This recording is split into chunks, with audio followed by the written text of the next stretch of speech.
今仔继续来看台湾沿海上大的沙洲，下做外线顶洲，伊有一个外号叫做沙洞的国土。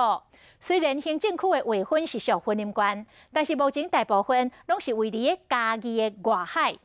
因为这片沙洞的国土，每一年会当带来16亿的观光甲渔业的商机，所以云林县长张立善特别带主管到外线顶洲去开会，嘛甲云林县的门牌扎起，要互大家知影讲，这个外线顶洲是属于云林县的。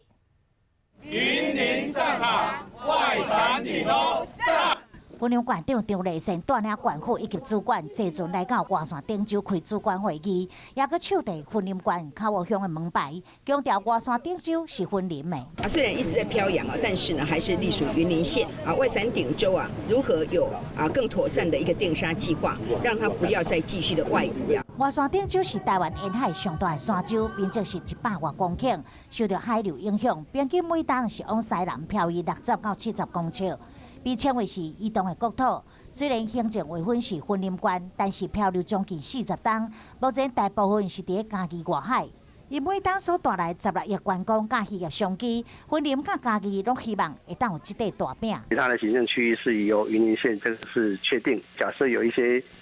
争议啦，当然他们必须要去坐下来研商。张立善伫云林县前县长李进勇了后，再次宣示外线顶洲主管，希望将这个特殊的地形发展做县区的金鸡母。